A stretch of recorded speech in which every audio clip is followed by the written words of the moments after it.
welcome, everybody. It's another edition of Turning Two with Boone. I'm Rich Herrera, executive producer of the Boone Podcast, just back from Cincinnati, the one, the only, Bret Boone. Booney, what's up?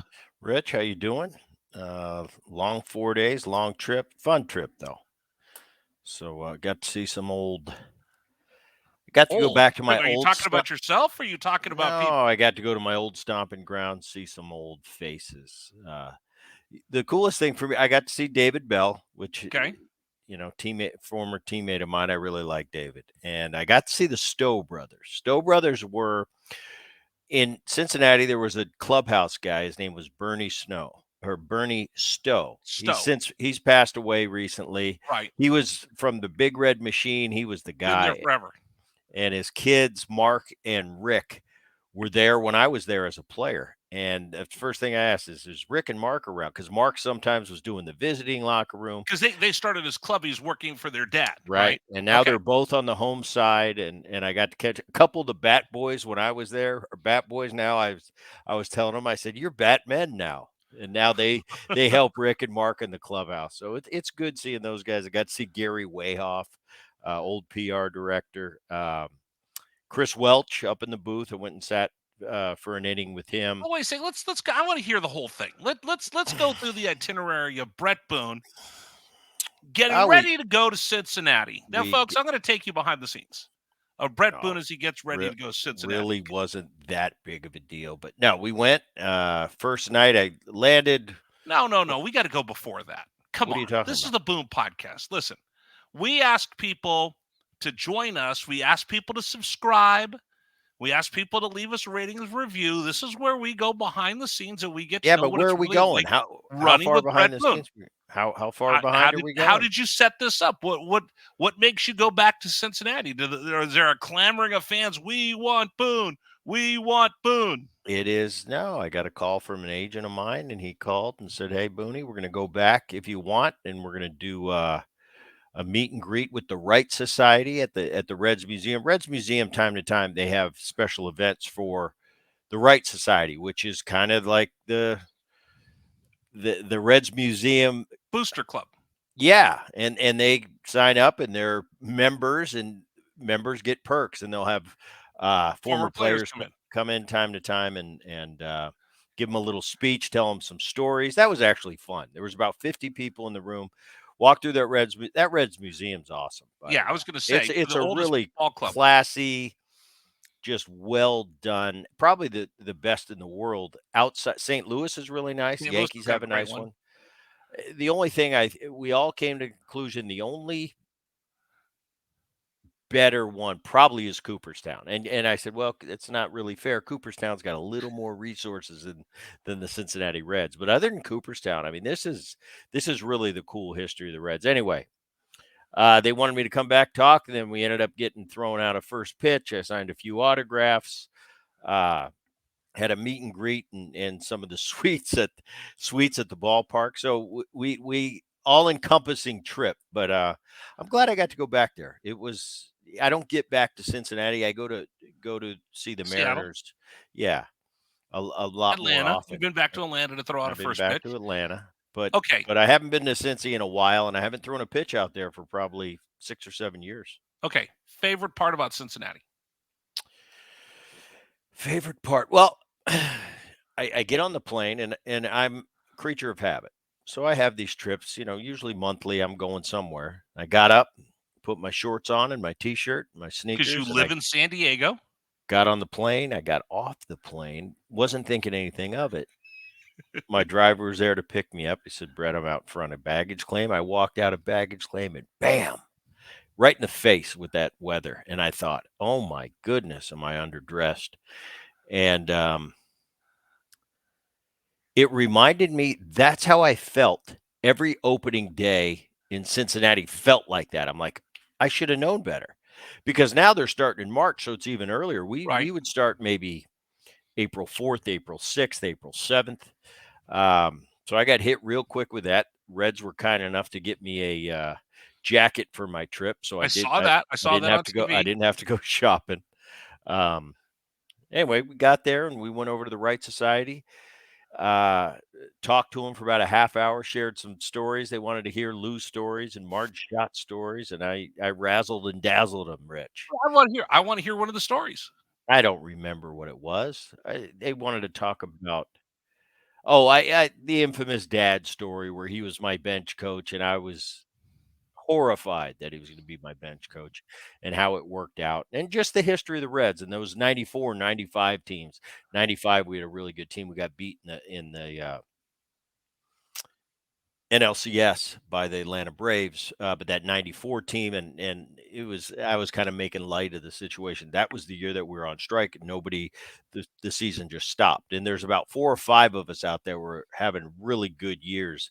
We all claim to this day we would have been the World Series champions. Of course, that room was full of Reds fans, and they said that '94 team would have won it all. And I said, absolutely, they should just send us a trophy.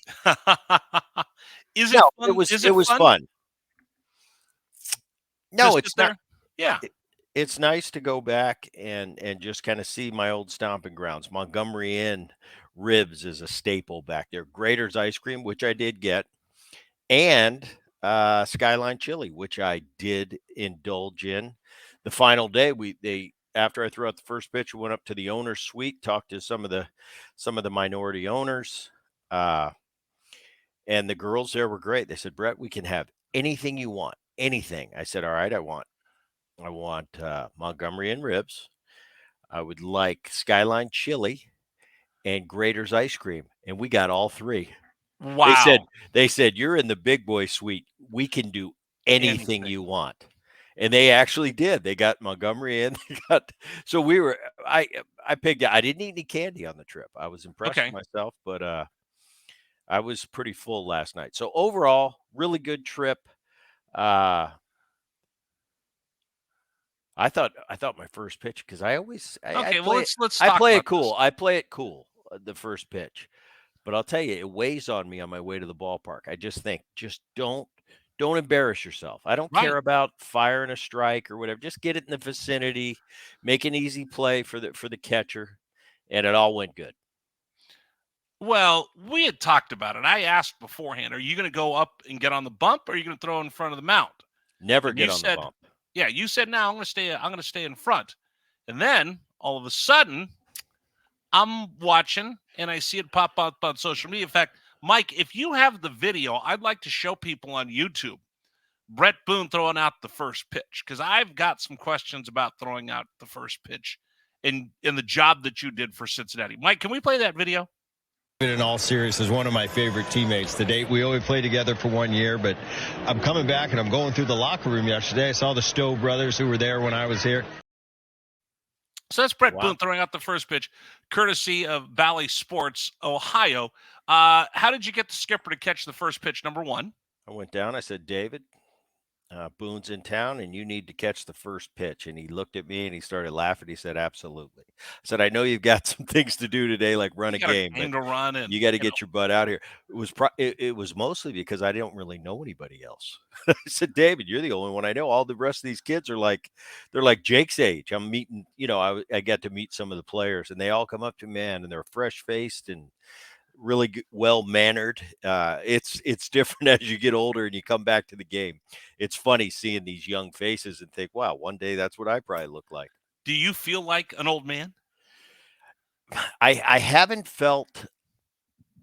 I still don't feel old in real life at all, but I really this trip for whatever reason I walked into the clubhouse and some of the players, the current Right. players,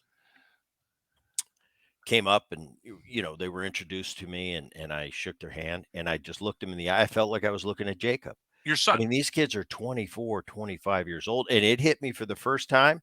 I felt a little bit old as I thought, wow, these kids are young. They're young. So, It really stood out to me. so we've talked about this before. When you were playing and an older player would come into the locker room, come Right. into the clubhouse, you would, come on, dude, get out. Listen, old man. No, that's not true. It depends who it was. And there were a lot of guys that I grew up watching. So when they come into the clubhouse, I wanted to meet them. Okay. It was the guys that hung around. I'll tell you what I do as an ex-player now. Okay. Because when you're playing, that's your house, that's your clubhouse, that's your sanctuary. Doesn't matter who you are, that's your area. And I've had through the years, we've had a ton of people come through those locker rooms, and it's great. I love the guys that come and visit. I think it's great for the game of baseball, but the guys that overstayed their welcome, it's kind of like, okay, that's great. We chatted. I've got a game to play here, and I've got my checkpoints I go to getting ready for the game. And, the guys that overstayed their welcome, like hanging out too long, it's like, all right, we got to move it along. So I'm very aware of that now as an ex-player that's coming there to visit. And I realize it's their house. It was my house one day, but it's not my house anymore. And one day it's not going to be their house. Does But it in the feel like, meantime, hold on, I respect their space. And because it's not about me, it's about them, the current players. I'm just a visitor. does it feel like your house that you used to live in? Like, I got to imagine it's kind of like No, not going at back. all. No, No, it's no, no. been Hold on, hold on. Wait, wait, wait. I kind of imagine, does it feel like going to a house that you used to live in and someone else is living there? Going to no, visit your old house. no. I think I'm far enough removed now that Okay. it feels like their house, and I'm a visitor, and it's fun to come visit. But just talking to David, we laughed about the youth and how young, and hey, we were those guys one day, and Right. and you laugh about it now, like, yeah, we're the elder statesmen. But that's the beauty of baseball, and generation to generation. And I even tell my son, in the minor leagues, I said, Jake, one day this isn't going to be your game anymore. It's going to be your kid's game. So It was respect it. Ray's, And it was Bob's, it's yeah, Brett and and Aaron's, it's right. Jake's, and then it'll be And so and all of so them next. taught me to have a very healthy respect for the current generation. Um, I'm thinking about this as well. So you jumped up on top of the mound. Why? I got on. I went out there. Everybody was asking me if I'm going to the rubber. That's kind of the chic thing to say. You're going to go to the rubber. You're going to throw from the bottom. I'm not proud. I don't have to go to the rubber. I don't care. I'm throwing out the first pitch. Once again, what is the goal? Do not embarrass yourself. I So don't want to end up on MLB Network, right? if that means going to the bottom of the mound, I'm 55 years old now. People will understand. They're not going to yell at me, but that's kind of the macho thing. You got to go to the rubber. Well, anyway, I wasn't going to go to the rubber. I went out there, and the mound in Cincinnati I found surprisingly low. I mean, there wasn't it wasn't a high mound. It was a very gradual mound.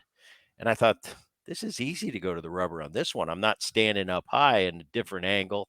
I didn't want to break a hip on the way down. So I went to the rubber. Very simple. It wasn't that big of a difference on my stride foot. So I thought I could throw from the rubber. It'll make everybody happy. No one will have anything to say. And I threw a somewhat of a strike. I made it an easy play for David. He made it look easy, like we were turning two. It's And, that's a stretch, Boone. It was a lollipop. I wanted to see you go in there and gun it. no, that's a risk. You go too hard, that's a risk. You go too soft, that's a risk. It's a nice. It's Did you a warm up? it's a mid velocity. I went into the cage. I threw 5 or 6 balls. I Okay. felt the tendonitis. I hadn't been to the gym in 3 or 4 days. The tendonitis was working out of my elbow, so I was good. Okay. I just want to know, did you stand there and, warm up and make sure that I you weren't did. going to throw I it? did. Um, because could you imagine if Bret Boone bounced it or threw it over the catcher's head? Well, it's just one of those. DeRosa would kill you on MLB Network in the morning. Yeah, it's just one of those where just that's all it is. It's not about you don't want people talking about how good of a first pitch you threw. You want Oh, them that Bret Boone, hell of a first pitch guy. you want it to be a non-event. Like, oh, it was nice seeing Brett back at the ballpark. Hey, delivered the first pitch to David Bell. It's not a story. It wasn't a great first pitch. Oh, it could have been And a it great was story, though, if you would have bounced it. Yeah, you don't need that. You don't need that. You just need to be. I was there. It was cool being honored to throw out the first pitch. I got through it.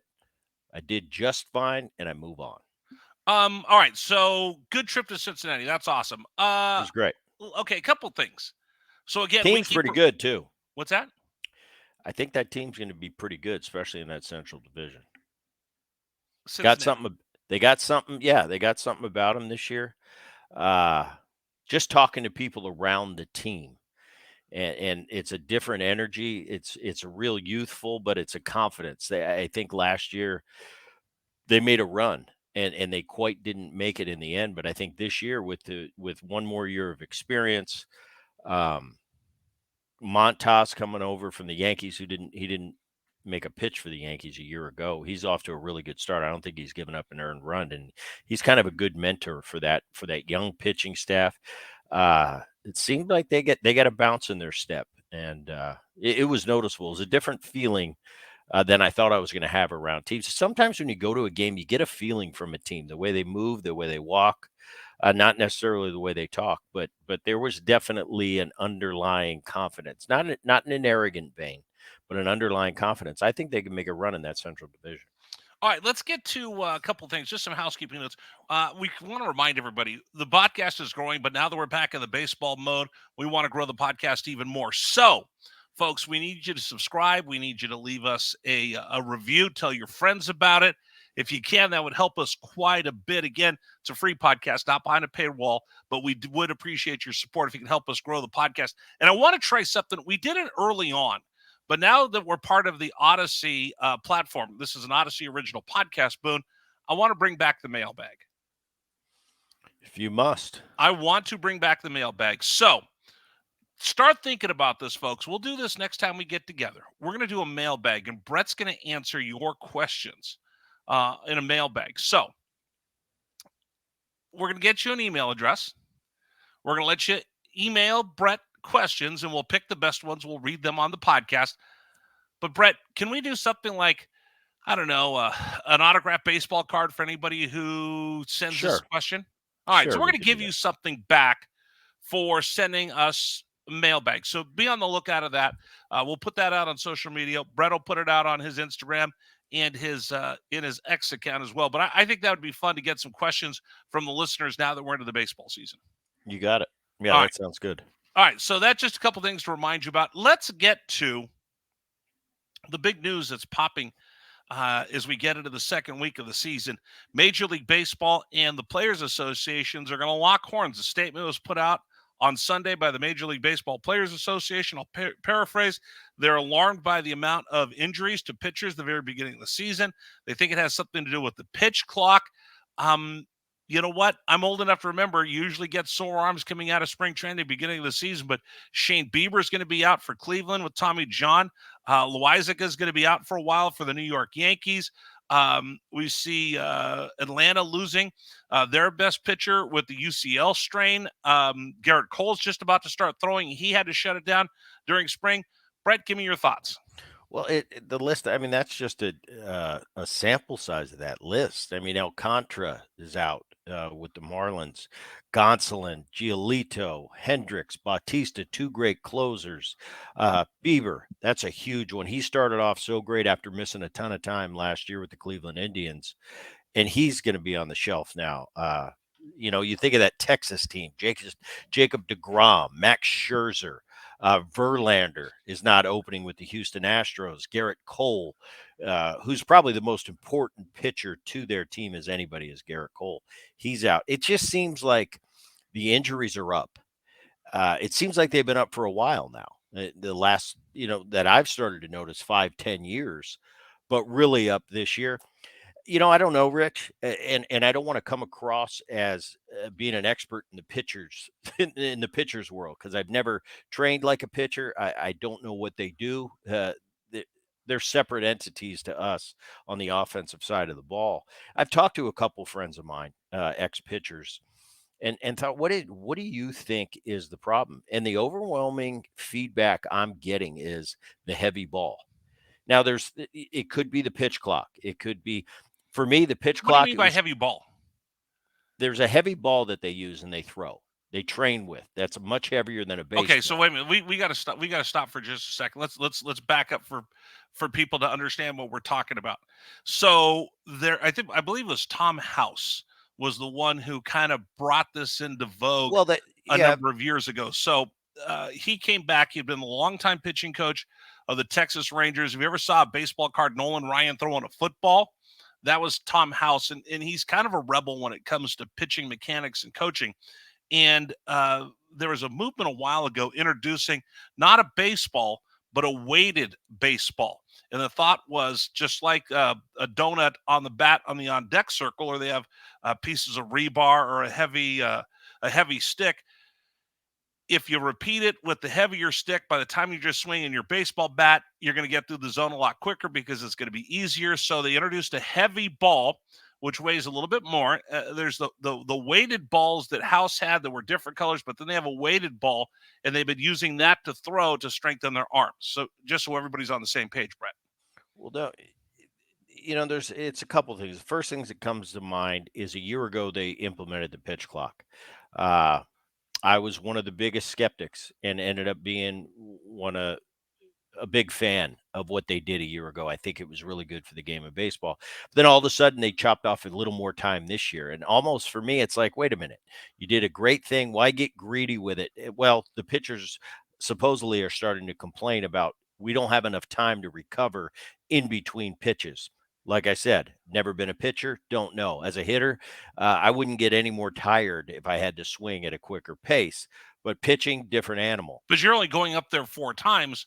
They're delivering Right. 100 pitches. So that may or may not be having an effect on it. The guys I talked to, the guys I played with that pitched on teams that I was a member of, what I'm getting is that heavy ball. And they said, no, don't get me wrong, Brett. In my time, I trained with the heavy ball, but I didn't throw it for max velocity. Correct. So these guys are really training with it, throwing it at with some speed on it, like because they're throwing a bullpen session. Right. But the game has really gone from everything's about velocity.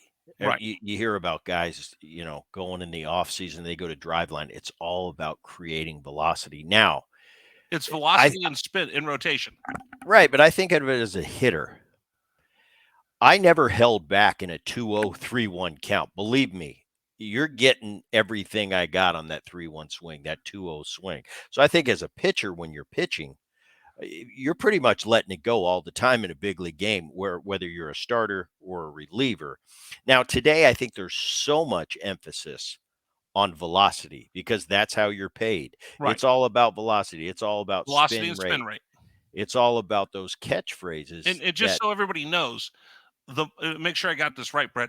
More spin rate means more velocity, because as soon as the ball starts slowing down, the spin rate will start slowing down, and that'll be the drop off. So if you have maximum spin rate, you'll get maximum velocity from the time it leaves your hand till it hits the catcher's glove.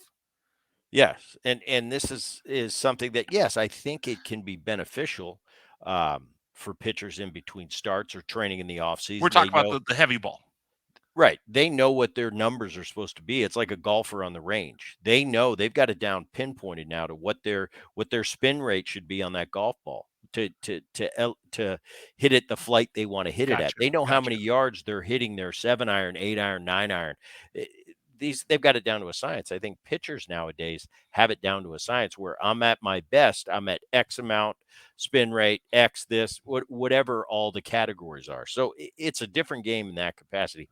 Once again, I think too much information in the wrong hands can be detrimental to your game overall. When you're constantly trying to live up to certain numbers, sometimes it's a feel where I don't care where the spin rate is right now. I'm hitting my spots and I'm carving people up, and that's what's important. But the game is different than it was. But I'm just concerned. I mean, there's some big names going down, and there's got to be something to it. Yeah, velocity is up in the game overall, right, from said 10, 15 years ago, but velocity 15 years ago is up from, say, 30 years ago. So this is human development. It's the sport as it goes on. These kids are getting bigger and stronger. They train differently. It's a year round. It's 24/7. They're in shape. I get it. The athlete, I think, is better than it was 15, 20 years ago. And I think it's continued to get better.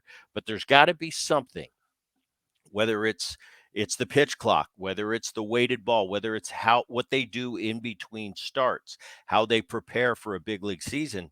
There's something that's a miss right now because we're having more injuries than we ever have. Are we having more injuries, or are we just in an echo chamber where we keep hearing about them? Well, I just rattled off those names right there. Cole, Verlander, Scherzer, DeGrom, Severino a year ago was out, missed a lot of time. Bieber, Loizaga, Strider, Bautista, which was probably the best closer in all the game last year. Hendricks got the big deal with the Chicago White Sox a couple I'd years like to ago. know more. Was the I'd like to know Rolex. more whether it's These all aren't number 2 guys No, or no, but number 3 guys. These are number 1 guys. This is in my day. That would be like Randy Johnson, Greg Maddux, John Smoltz, Pedro Martinez, and Kevin Brown are all out at the same time. Didn't happen. But I would want. I think I'd like to know before when the PA's putting out this statement. Are they all UCLs? Are they all shoulders?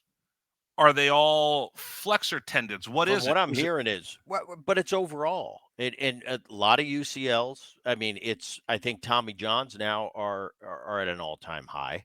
well, but And now that it's not a big deal to go get a Tommy John. right, but still surgery, and Right. that misses you're going to miss a year. That's a big deal. But That's it a big almost deal. to me seems like it's part of the game. It's part of the game. Oh, pop my UCLA, my UCL. I need to have Tommy John. It's not like we've had Tommy John on the show, and he said when he had it, there was no guarantee he was ever going to come back. Most guys come back. Not everybody comes back from Tommy John, but most guys Well, do. now they've got it down to a science. Right. You know, they've done so many cases where they've got it down where, hey, we got a pretty good thought going in that you're going to recover and maybe even be a little bit better from this. That doesn't mean as a player you think, whoa, I can go get Tommy John. I might come out a little tighter, throwing a little bit harder. Nobody's going to sit there that I know. That was never the Wanting it. mentality of, oh, I can just miss a year to be better. Sure. I don't think people think like that. Okay, so let me throw a couple things out. Pitch counts. Everybody hates pitch counts. Something to be said for back in the day, not having a pitch count, less injuries. Something to be said now, though, because I interviewed Dr. Job on MLB Network Radio. Okay.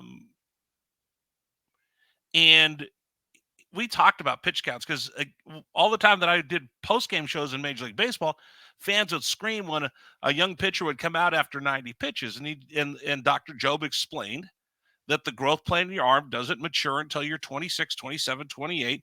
And until you get to be 28 and you fully develop as a human being, you got to treat that arm like it's a Fabergé egg. So many people in baseball were anti-pitch count that they kind of threw out what Dr. Andrews and then his heir apparent, Dr. Job, had put out for years of you got to protect these arms. When you're I can only talk about the players that didn't have pitch counts and were uber successful. So I imagine. Let's even go back before my time. Let's go to a Nolan Ryan type. Let's go to a Randy Johnson. There was no such thing as pitch count when they were young, when they were old. Pretty darn successful guys that played a long time and stayed out of the training room and thrown as hard as anybody. So I went back and did the research when I worked in Tampa Bay about this because the fans would just scream at me. So I had to really work hard. Coco Eaton, because you're a geek, so of course you would do research. So Coco Eaton, who's the Tampa Bay Rays orthopedist, and he was trained by the Dr. Andrews, Dr. Job Clinic down in Birmingham, Alabama. He was amazing. So he went through and he explained to me, what happens. But as I was doing the research, we would have guys like Gibson or Koufax or Drysdale, and they'd throw, and there was no pitch counts, and they go deep into games. They throw complete games, and they throw 150, 160, 175 pitches. They would do that back in Ray Boone's day, right? But if you went back and looked at the box scores, they would have that great game. It would be the Giants and the Dodgers, and it's Koufax versus Marichal, and they both threw 178 pitches in a complete game. And everybody would talk about that, but what they would not talk about is the next 3 starts, those guys couldn't go very long and got rocked. So there was some strain to the elbows. And the other part is, before Tommy John surgery, you pop that ligament in your elbow, you're done, and we never heard from you again. We forget to talk about that. I'm going to challenge you on. I don't think Koufax got crushed very often. I don't think Steve Carlton had many bad outings after a good outing. After those long outings, I don't have it in front of me. Right, but I have the data on their statistics. overall in the season, but you would see great. Yeah, but you don't Believe me, you would you don't see get them. those stats, Rich. You don't get those stats at the end of the year by having a great outing and then 3 mediocre But outings. no, I'm talking about the ones where it's Sunday, game 3 of a Right. series, and it's their ace, your ace, and you would see those starters have really short outings the next time out because there was nothing left in the gas tank. I Well, guess well, that's a better way to put it. let me just take it from let's look at it realistically and rationally. I'm not sitting here and saying, let's go back to 1950 and just no holds barred, have Right. at them. No, the bullpens are monetary now. We pay bullpen guys, they're specialists. The game is different. I'm all for that. I'm not saying let's go back to the 50s. I'm saying let's be a little more realistic with pitch counts and take into consideration the horse on the mound. And when I Right. say horse, I say that in a positive way. You got to take into account the individual. Some individuals are built different and can handle a lot more and actually benefits them to let them go longer. Some guys, throughout their career. But I think the problem I have with the modern day is everybody's put in the same category. Because It's like, they protect here's those arms early on, correct. and And they do it's that in like, the minor leagues. well, and how about this? And they're told before the game at the 69 pitch at the 69 pitch mark, your spin rate tends to drop off. Now all of a sudden, young It's in his head. He pitcher, already knows. He's looking over his shoulder. boom. Oh, 69 pitch. Oh, It's this not, is when it come get drops me, off. come get me. I can't go Now anymore. it becomes a mental thing. So that's what I'm talking about in the beginning. Too much information in the wrong hands can be detrimental. Now, there's guys out there that are so mentally focused and strong. You tell them that they don't care, But and they'll say, "I don't care." there's others though in the minor leagues now. They'll have a Well, really it's a short. culture thing. It's Yeah, a it's a culture short thing. leash. I don't put the onus necessarily on the current player, the young player coming up. It's not him. It's how he was trained Trained. through the minor leagues. This is what you do. He's told this is your job. Do your job and then you're done. So it's a different mentality than we had. It's a Right. different And mentality. I'll tell farm and I've talked with farm directors that have said, Rich, these kids in the minor leagues and in low A ball had a 65 pitch count, 75. Nobody got over 80 in AAA, and they've been trained to be 100-yard dash guys. Now you're asking them to run a marathon. They're And not now we have stretched out for that. and now we have more injuries than ever. Yeah. Okay. So is So that good for the game or bad for the game? no, but I think that explains some of this what's going on. The other part is, Right. we've had this. We've had pitchers on the show last year that said, I don't know about the only thing I know about the pitch clock is that I'm going to be more fatigued because if I go and I give maximum effort, and that's what we're seeing guys walking around the mound, resting in between pitches 20, 25, 30 seconds, then getting back up there 15 seconds to deliver. The game had just gotten so slow. When they sped the game up, you see guys in duress. You see guys get in trouble. They can't walk off the back of the mound. Bret Boone can't come in from second base to give them a breather. Right. And I think that might be something that goes into this as well because you're giving max effort. You're not getting a chance to catch your breath in between. You're under duress, and you have no relief because we're trying to speed the game up. Right. And my point of view is strictly coming from teammates, but this is the one thing that I can't come at from an expertise because I lived it. I never pitched, I never trained, I never paid attention to what pitchers did in between starts, so I don't feel as if I'm this big expert on pitching, the mechanics, why we get injured, why we don't, and I don't claim to be. But these are things that were thrown out. This could be a possibility. That I think of this, and this might be a stretch. The sticky stuff. Right. Now, the sticky stuff has been a big thing in the modern game. You're getting checked on your way off the mound.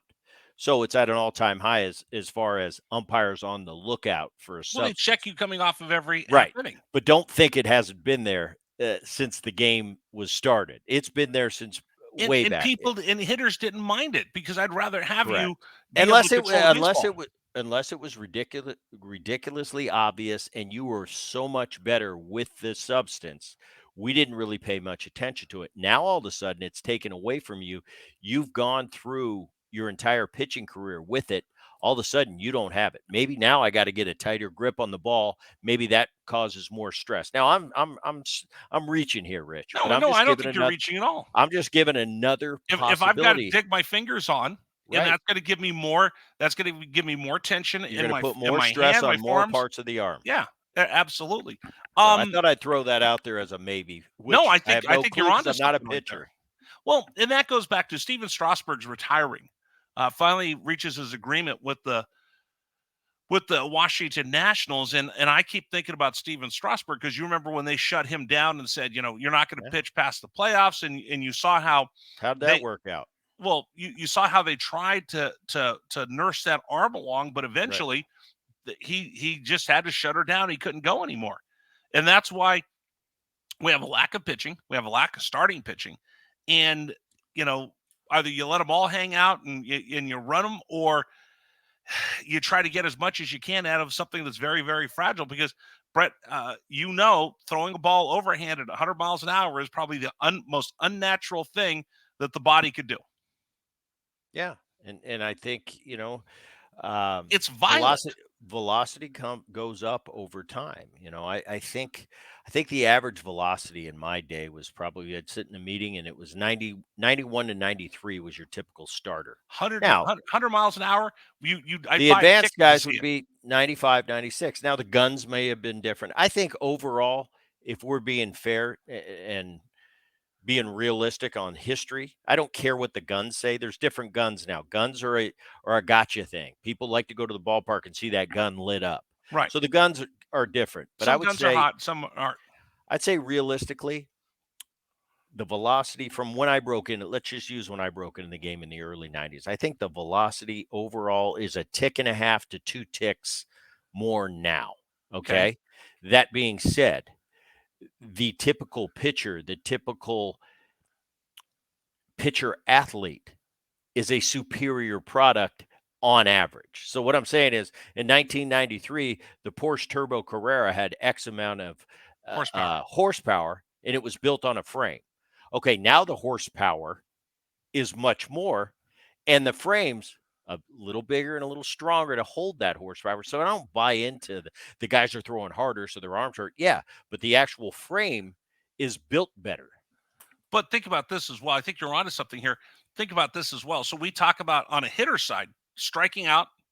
There's nothing to it anymore, right? You can strike out. Well, because they're told it's not important to not strike out. It's important for OPS plus. That's what they're worried about. That's what everybody's worried about. Percentage. That's what you're paid for. Right. So striking out doesn't matter. Doesn't matter to them, even though it does. Right, but that's what you get paid for. Correct. And we've seen how it's affected the game and the numbers that are driven. Well, I was having trouble in Cincinnati because I'm looking at the board, right? My whole life, what do you look at the board? Average, homers, RBIs. Right. If you're a base stealer, the stolen base is an important category. Now it's like I'm looking for the average. It's an afterthought. It's way under the OPS, and it's like, where's the average? Nobody cares about the average anymore. I know this guy's not hitting 698. Oh, that's the OPS. Right, but that's what they get paid for. So we've seen how that's affecting the game. So if you're getting paid by spin rate and velocity, well, you're not getting paid by spin rate and velocity. You're getting paid by what that spin rate and the velocity is resulting in, and that's innings, and that's a low ERA. You might get drafted for spin rate, but after that, it's performance. Is it fair to say you get rewarded by velocity and spin rate? When we're drafting you, absolutely. Okay, so if that's what in the big leagues, in the big leagues, they give you numbers that you're rewarded for in a contract. And I don't care if your spin rate's 10,000. If you're getting lit up, nobody cares. Nobody wants you. Sure, but before I get to the getting lit up, you're not going to get an opportunity unless you've got velo and spin rate. Nowadays, yeah. So you are rewarded by velo and spin rate. Yeah. And if that's what if it's how fast can I get that thing turning over and an unnatural, then I think this might be a byproduct. Fair point. I don't want to be all negative here, but I did want to ask about the Marlins in their start 0-9. Have you ever? They got to win. They got to win. They got to win. They They're beat up 1-9. the Cardinals on Sunday 10-3, so Yeah. they're 1-9 on the season. Skip Schumacher, turns out when he was trying to renegotiate his contract last year, they mutually agreed to avoid the option that he'd have next year. So he's a lame duck manager right now at an 0-9 start, now 1-9 to be fair. If you ever sat there in the middle of a streak like that, 0-9, and you just can't get anything going? Yeah, not to start the season. I don't remember ever starting that way. I've had some rough. We've had some rough starts, but 0-9 out of the gate. That's tell me about tough. getting off to a rough start. What happens? Rough start. You want to get out of that first week, that first month with you're not looking for anything special. It's cold. There's a lot of circumstances surrounding you. It's just, hey, I always used to think, let's just hold serve here. Let's just volley through the first month. If some years I had a really good first month, but I didn't expect it, that's just a bonus. Right. Just get me out of the month. Don't dig a hole in the first month.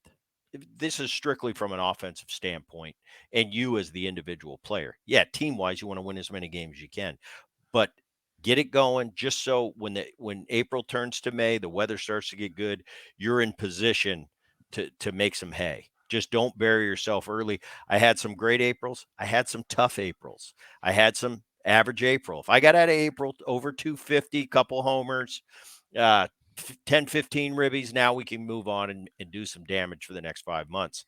But yeah, it is important. And I'd be lying if I said it wasn't. There were some players in my day, Ryan Sandberg, who notoriously said I hit 200 every April. Well, that becomes a thing and you're digging out constantly. Some guys did it. I didn't want to have that. I didn't want to have that 200 April. Right. Because it's just more of a because you got to hit above 200 to get right. and to get out of that. It's stressful. So you always want to get off to a good start. I never got greedy and thought I got to have an unbelievable April. Just hold serve, volley, and get to May. Well, but talk about the team. When a team's in a rough patch like that, what's that like? It's tough. It's tough, and it comes to especially if the team's struggling and you're not pulling your weight, then it's like a double whammy because all of a sudden, especially if you're one of the main guys in that lineup, it's like, man, if I do my job a little bit better, you tend to always put more onus on yourself than really should be. But you take it personal as somebody in the middle of that lineup. And I know times I wasn't going good and the team wasn't going good. I really wore that and it weighed heavy on me on a daily basis. But team-wise, it's the game, and you play this game long enough. I played it a long time, but there's guys out there that played a lot longer than me. My dad played 5 more years than I did. I played 14 years. Seems like it's a long time. You learn as you go through this journey. You learn how to handle it. You're a professional. You know that this too will pass. I remember late in my career going through a rough patch, and I just thought to myself, how many times have I been here, including college, the minor leagues, everything?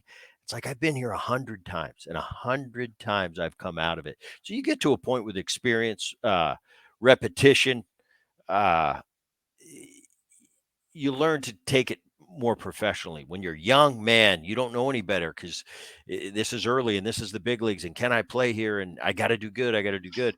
Once you go through it, you get knocked down enough. You have enough humble pie handed to you. You learn how to deal with it a little bit better, and this too will pass. Wow. Well, I'm glad to see they got to win. Just so you don't have to go to the ballpark. Well, think about that. The Marlins, there were moderate expectations this year, but you look at a team like Houston out of the gate. They're 2-7, and they got beat up by the Yankees 4. They're in last place in the with the a lot of guys' picks to go back to the World Series is the Houston Astros. They get out of the gates 2-7. Texas is top of that division. There were some interesting things that have happened this first week and a half into the season. Real quick, before we get out of here, let's remind everybody now the baseball season's up and running. Bret's going to be making appearances on Odyssey stations throughout the country. So be on the lookout for all the stops he's going to make. I know you go on the Fan in San Diego and a bunch of other stations. So you're going to hear a lot of Bret Boone on various sports talk stations around the country. He'll come on with me on CBS Sports Radio quite a bit. So be on the lookout for that. But now the best part of the program is, Bret, March Madness is over. Thank goodness. Basketball's over. The Masters This is coming. coming up. Great, but I Yes. need to know what Boone's watching. I've watched the Yellowstone Marathon the other day, and it just made me mad. We've seen all those. Where's Marathon? What are you gonna do? Where's Yellowstone? What are they doing? Why don't you go watch Rocky 1, Rocky 2, Yellowstone? I'm waiting for him to finish. 1923, let's go. 1898 or 1878, whatever it is. 72, you owe 75, me a whatever it half a takes. season. Yes, You owe let's me a go. half Come a on, season. Costner. What are you watching? I don't know if we covered this last time, but the movie's out there. Guy Ritchie's the director. It's called The Gentleman. Matthew McConaughey starred in it 3 or 4 years ago. Well, now there's a series on Netflix. Absolutely tremendous, first class, across the board, 5 stars. Okay. Go watch The Gentleman if you haven't. I just finished one on HBO Max called Good Behavior. I was sucked in for the first series, flipped to season 2. My wife turned to me and said, "This is terrible." Like somebody else was writing season 2. But being the guy that I am, I never quit, and I don't care how bad it is, I watch it to the end. And I was terribly disappointed with season 2, but I earned it. What does that say about you? You're going to sit and watch a bad show. Oh, I do. I do it.